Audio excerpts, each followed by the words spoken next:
വിരലുകൾ തമ്മിൽ വാശി പിടിച്ചു നമ്മിൽ മുമ്പൻ ആരെന്നായി, പെരുവിരലോതി തടി നോക്കുമ്പോൾ മുമ്പിൽ നിൽക്കുക ഞാനല്ലോ. 5 വിരലുകൾ തമ്മിൽ പൊരിഞ്ഞ പോരാട്ടം. ആരാണ് മിടുക്കൻ എന്നതാണ് വിഷയം. പെരുവിരൽ പറഞ്ഞു ഞാനാണ് മിടുക്കൻ, എന്റെ പേര് തന്നെ തള്ള എന്നാണ്, കാണാൻ എന്തൊരു ഭംഗിയാണ്, എത്ര ശക്തനാണ്, അതുകൊണ്ട് മിടുക്കനിക്കാണ്. മറ്റാൾ വിട്ടുകൊടുക്കോ? മിണ്ടാതിരിയട, എന്തും നന്നായി ചൂണ്ടിക്കാട്ടാൻ ഞാനല്ലേ, ഒരു കാര്യം ചൂണ്ടാൻ ഞാനാ വേണ്ടത്, അതുകൊണ്ട് ഞാനാണ് മിടുക്കൻ. ഉയരം കൊണ്ടൻ മുന്നിൽ നിൽക്കാൻ നിങ്ങളിൽ വമ്പൻ ഞാനല്ലേ. ലീഡർഷിപ്പ് ക്വാളിറ്റിയിൽ ഉയരത്തിന് കുറച്ച് പ്രാധാന്യമുണ്ട്. നമ്മുടെ വിരലുകളിൽ ഉയരമുള്ളത് നടുവിരലാണ്, അതുകൊണ്ട് ഞാനാണ് മിടുക്കൻ. 4ാമത്തെ ആള് പറയുന്നത് നേട്ടം കൊയ്യാൻ മോതിരമണിയാൻ മുമ്പിൽ നിൽക്കുക ഞാനല്ലേ. ലക്ഷക്കണക്കിന് കോടിക്കണക്കിന് രൂപ വിലയുള്ള മോതിരം ആളുകൾ അണിയുന്നത് എന്റെ മേലാ. കാരണം എന്താ? എനിക്ക് മാത്രമുള്ളത് കൊണ്ടല്ലേ. ഒരു സാധുണ്ടായിരുന്നു, പാവം, വലുപ്പമില്ല, മിടുക്കില്ല, ശക്തിയില്ല, എന്തു പറയും. പക്ഷേ കവി മനോഹരമായി ഇങ്ങനെയാ പറയുന്നത്, എല്ലാ പേരും കൈകൂപ്പുമ്പോൾ മുമ്പിൽ നിൽക്കുക ഞാനല്ലോ. ദൈവത്തിന് മുന്നിൽ നിൽക്കുമ്പോൾ ഞാനാ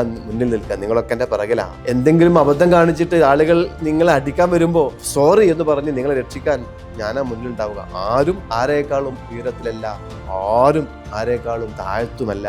സെൽഫ് എസ്റ്റീം വളരെ പ്രധാനമാണ് മുന്നോട്ട്